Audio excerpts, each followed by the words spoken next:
rencontré mon mari dans ce quartier qui vivait dans ces immeubles de la place Ambroise Croizat. Il faisait du tennis en face et puis moi j'étais au lycée François Villon. Et nous sommes rencontrés, j'habitais le 13e et puis tout naturellement on a voulu s'installer ici dans ce quartier pour rester un peu dans son quartier. Je suis arrivée en 2005 lors d'une mutation éducation nationale que je souhaitais depuis des années, mais quand on est en banlieue, pour moi Argenteuil, pendant 17 ans, on était bien content de me garder puisque je faisais l'affaire. Donc ça a été un combat pour revenir là où je suis née. On m'a dit 14e en avant. Voilà, donc je suis arrivée un jour et je me suis installée et j'ai pris ma retraite aussi dans le quartier de la Porte d'Orléans. Avant j'étais sur Pernetti, donc je connais bien le 14e et j'aime beaucoup le 14e. Voilà.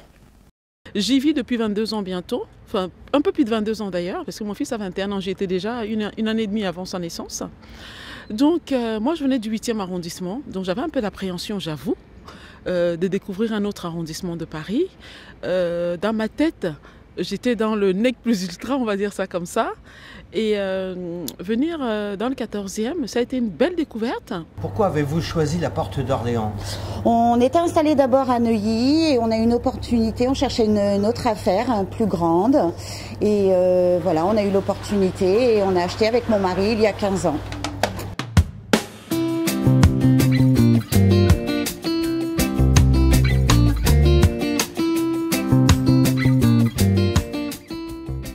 Alors la Porte d'Orléans à l'époque, c'était comment dirais-je, quand on disait qu'on habitait la Porte d'Orléans et les immeubles de la RIVP, entre autres, qu'on avait beaucoup de chance.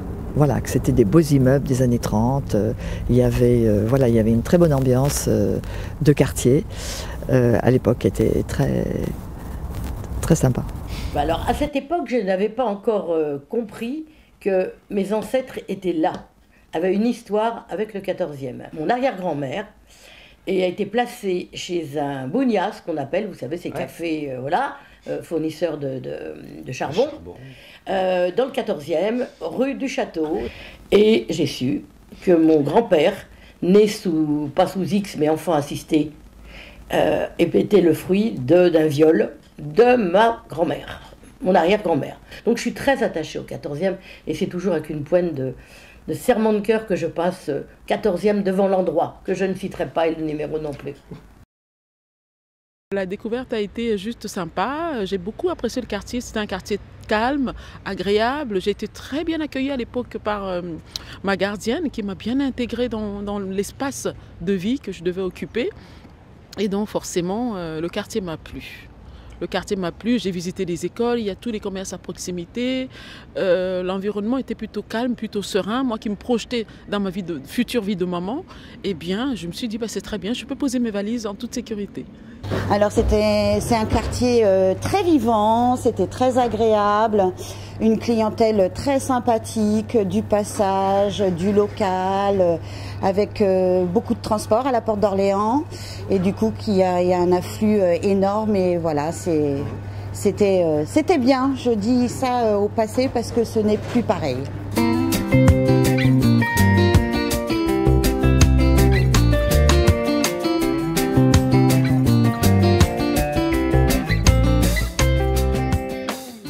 Je suis présidente du groupement des locataires, voilà, de la RIVP depuis 5 ans, mais je connais ce groupement depuis une bonne vingtaine d'années. En fait, c'est mon milieu familial, c'est mes parents qui étaient mon père était haut fonctionnaire dans le social, et j'ai toujours vu maman très près des gens, très altruiste. Et en fait, c'est presque une ADN familiale. Donc, quand j'ai pu avoir la possibilité d'avoir le temps de pouvoir m'occuper, du coup je me suis lancée à fond là-dedans. Et puis j'ai commencé par des petites choses, le conseil de quartier par exemple. J'avais envie, comme tout le monde, de manger mieux, bien, de bien payer les producteurs, d'être dans une fraternité au niveau du travail, puisqu'on travaille à la COP 14, on n'a pas d'employés, donc tout est fait par les bénévoles. Le projet m'a plu parce que on travaille autour de Paris. Hein, un peu plus loin, bien sûr, pour les agrumes, on ne peut pas nier, mais voilà. Et c'était un projet avec d'autres gens d'autres gens du quartier que je croisais, que je ne connaissais pas. Alors moi, j'aime bien tout ce qui est associatif. J'aime bien tendre la main, j'aime bien aider. Donc forcément, j'ai regardé l'environnement dans lequel j'étais pour voir un peu les personnes que je pourrais accompagner, que je pourrais aider.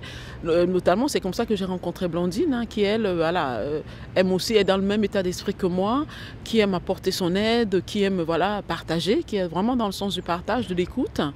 Et donc on a fait quelques activités dans le quartier ensemble pour créer tout simplement du lien social. Qu'est-ce que ça signifie être boulanger, pâtissier à la Porte d'Orléans quand on travaille en couple?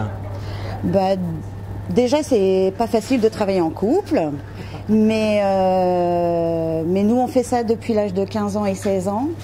Donc j'en ai bientôt 50, donc ça fait longtemps. Et on adore le relationnel. Après, on a une très bonne équipe. On a su donner pour recevoir, aussi bien avec nos employés qu'avec nos clients en fait.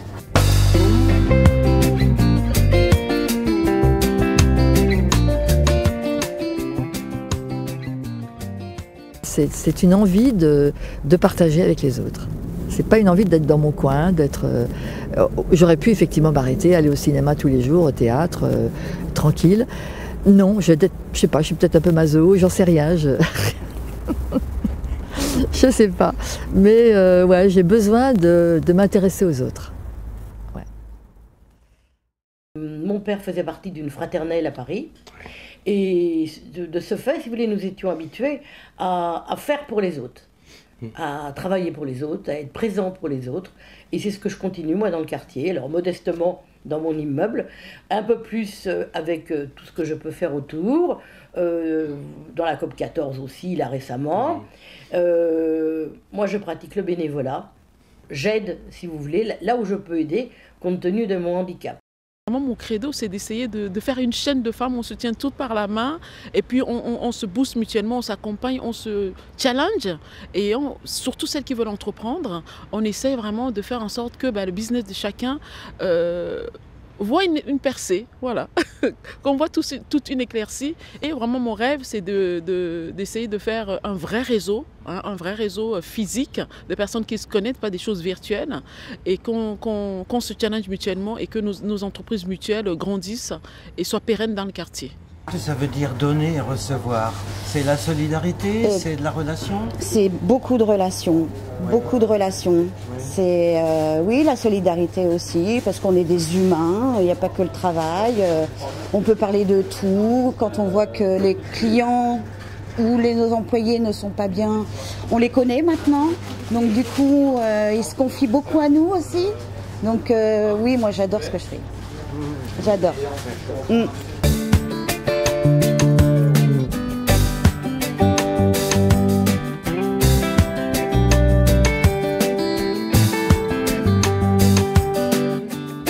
Je suis quelqu'un d'optimiste. Je vous avoue que le quartier a beaucoup changé depuis 20 ans, 30 ans. Mais après, je dis que c'est une volonté politique. Je me dis que petit à petit, les politiques vont peut-être un peu bouger sur le quartier. Et on commence à avoir des éducateurs de rue qui viennent.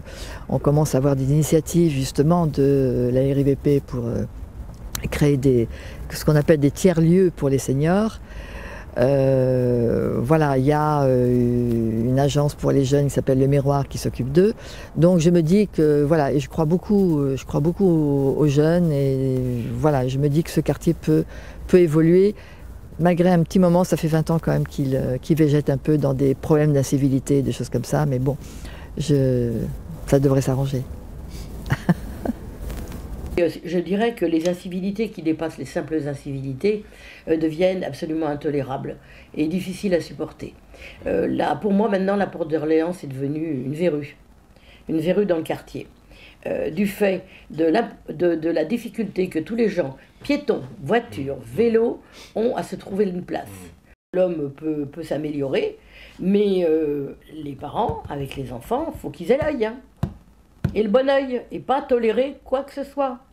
On s'adapte et puis nous aussi on essaie de parler à nos jeunes, on les a vus grandir, moi j'en ai vu beaucoup grandir, qui étaient à l'école avec mon fils notamment, donc quand on les voit ils sont bonjour madame, même s'ils savent que parfois ils sont un peu bruyants. Alors quelle solution d'après vous? Qu'est-ce qu'il faudrait? Il faudrait déjà garder le sourire toute la journée, il faudrait être de bonne humeur toute la journée, voilà. C'est vrai qu'on n'a pas une vie facile, mais ce n'est pas en étant maussade que ça s'arrange. Enfin, moi, c'est mon point de vue. Voilà. Faut garder la bonne humeur, faut être objectif dans la vie. Voilà. Ce qui manque un peu à la clientèle aujourd'hui et au monde actuel.